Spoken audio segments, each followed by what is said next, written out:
Hello, I thank you for taking the time to share these videos with us because we're now into the second part of a series dealing with the subject of parenting skills. Now, the first part dealt with the idea of how husbands and wives should treat each other, because indeed with that, while it's a concept of marriage, but that's what influences the children. When they see how mom and dad treat each other, it's an influence to them so that they know how they should treat one another, how they should relate to others. For instance, what children do is they learn in the concrete. In other words, in learning in the concrete, they learn by what they are able to visualize, what they can see. Okay? They also have fantastic memories. And so when they see this action that is positive, on the other hand, if they see mom and dad that are arguing all the time and fighting all the time and so forth, and raising their voice with each other, then what they're seeing is this is the way we act when we get angry, when we get upset. This is the right way to do it, because they go by the example that they see. So we're going to share in this segment about anger management. The idea of slowing down your anger and controlling it before it controls you. Because again, the way you treat mom and your spouse is the way they see how mom and dad treat each other. And again, that's the way they're going to treat one another. So if we're talking discipline of children, we're talking parenting skills, we've got to model it. We've got to share it in such a way by what we do, what we say, how we relate to one another in the home. So right now, in this second segment, we're going to deal with the subject of anger management. Now, as we talk about anger management, we want to look at, first of all, the idea that anger is good. Okay? Shock you? Well, the truth is anger is good. The Bible teaches that we're to be angry and sin not. So why does God want me to be angry?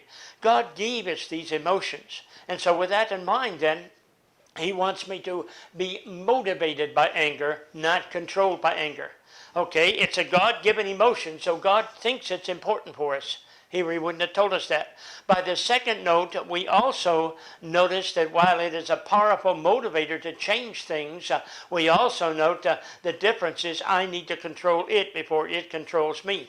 When you talk of the fruit of the Spirit that's found in Galatians chapter 5 speaks of love, joy, meekness, gentleness, so forth. But there's one word in there that you need to focus on.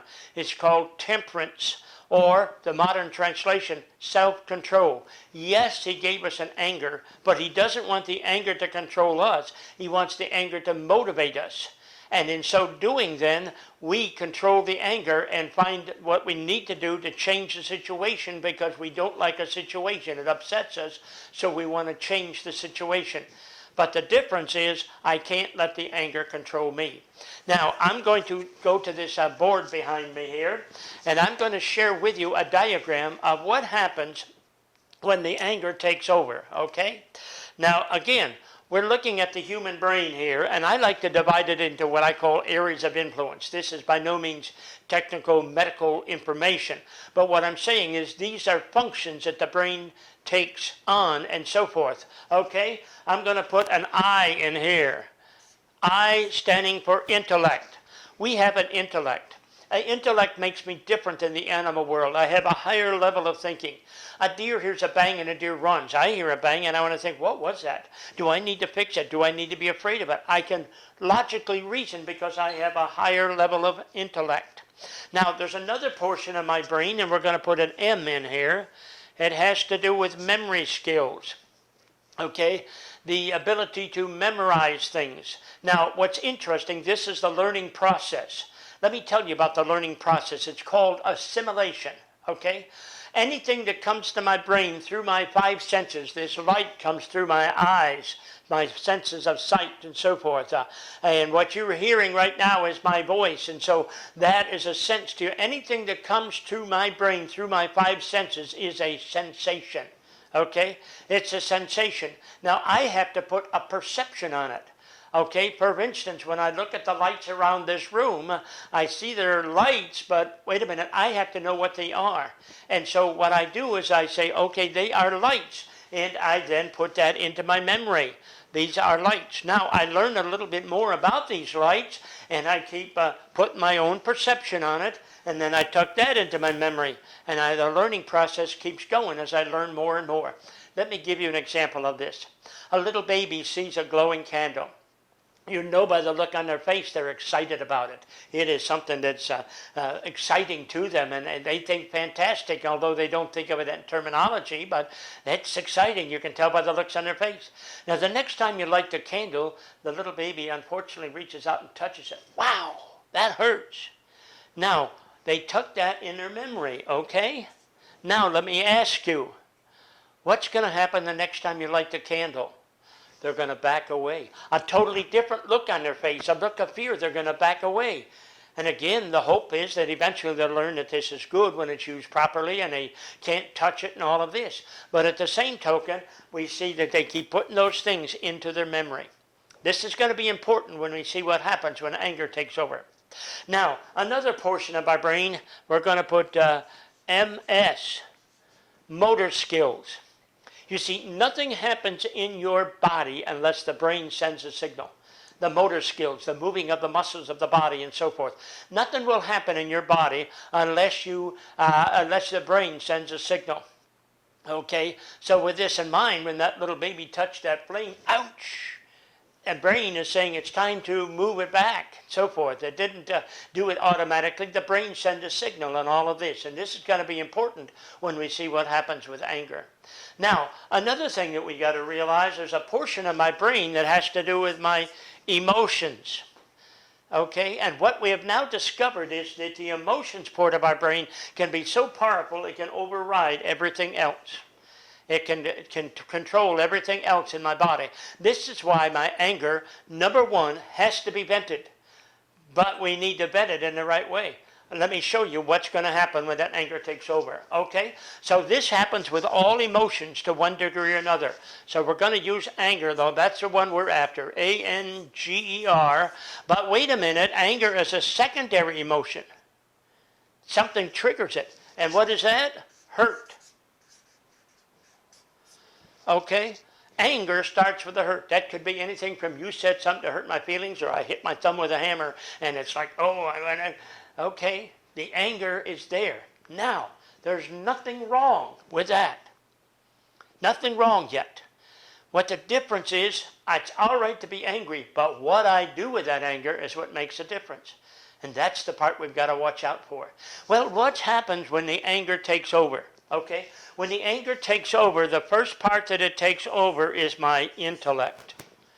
My ability to reason and use logic. Remember I said we have a higher level of thinking than the deer? Well, when that anger takes over my intellect, I think just like the deer. I react. Okay? Now, remember it started with a hurt. So my reaction is based upon this philosophy. I hurt, want you to hurt. I say hurting things, I do hurting things. It's all about hurting because I'm hurting and I want somebody else to hurt. Doesn't have to be any reason or logic to it. Doesn't have to make sense. It doesn't make sense because I'm not using my intellect. My intellect is what makes sense, but I'm not using the intellect. I'm thinking with my emotions. Now let me add something to you there. The whole idea is that anytime I let my emotions do my thinking for me, I'm going to have a problem. Even the positive emotion of love. How many times you've been in a situation where you were motivated by the idea of doing something good for someone and it didn't work out right, and it's like, wow, what was I thinking? Okay? We were given an intellect for a reason. And that's going to be very important in managing this anger. But right now, the anger's taken over my ability to think. And so it's all I want now is I hurt, want you to hurt. I'm going to say those hurting things, and it doesn't matter. Now, we're going to go down to our memory. Remember what we've got stored in the memory, the learning process? Let me share with you an example that I ran into. Some time ago, I was counseling with a couple, and all of a sudden, they were just tearing into each other. It's like, you did this, yeah, but that's because you did this, and back and forth. Now, I knew the couple, and I knew there was a lot of positive things in their life that they had shared with us and all of this. But at this time, they were angry about something, and they just tore into each other. Now, I just sat there and watched for 30 minutes, or even better, I think. But I just sat there and watched. Not going to interrupt it. I'm learning from what they're sharing and so forth. That's another picture, is when that anger takes over, you don't realize what message you're sending to all those around you. Okay, while indeed it's taking over, you're not thinking through, and so you don't know who all you're hurting. I want you to hurt, but we wind up hurting so many others. This is why we say, with regards to the children and so forth, parents arguing and fighting amongst themselves with their anger out of control, the children feel the effects of it. And indeed, we need to control ourselves if we're going to help them control themselves.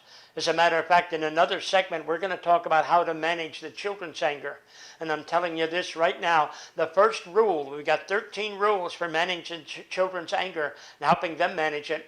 And the number one rule is show them, don't tell them. In other words, I got to take control of this myself and show them how to vent it in a positive way if I'm going to ask them to do that. Okay, so it's got into my memory. Well, what's interesting is this couple, and they're arguing back and forth. If they had taken one moment to stop and think of the good things. But wait a minute, anger has taken over the memory. It's I hurt, want you to hurt. So we only think of the bad things. We keep bringing up the bad. How many times have you seen that argument where you bring up things that have happened years ago and we just bring up the bad and so forth? And the bottom line with all of that is that, wait a minute, that's what's happening. Anger took over my memory and I can't think of the good things. Matter of fact, I shared with that couple, well, I think really you need to go home and find out why you want to be married to each other. Bottom line is take the time to stop and think. And when they do so, it's like, okay, we do want to be married. We do love each other. But right now, anger's taken over the memory. Now, we're going to go to the last part of that brain, the motor skills. Okay? Now you're going to know you're out of control. When that, again, the motor skills controls all of our body functions and so forth. And so with this, one of the things you're going to find out, the first thing that will happen when you get angry is your heart rate will pick up. Okay? If your heart rate picks up, then the blood circulates faster through the body. If that happens, it draws from the extremities and your hands get cold. Now, wait a minute, a message is going to go to my sweat glands and I'm going to start to perspire. Why am I perspiring if my hands are cold? Does this make sense? No, what we're saying is that this anger, this emotion is controlling the chemical flow of the brain. That's how your brain operates, chemical flow and electrical impulses. And so it takes over the chemical flow of the brain. With that in mind, another message is going to go to my adrenaline glands, and one of the most powerful drugs there is now in that blood that's circulating faster and faster in my body. Okay, so with this I've got a strength.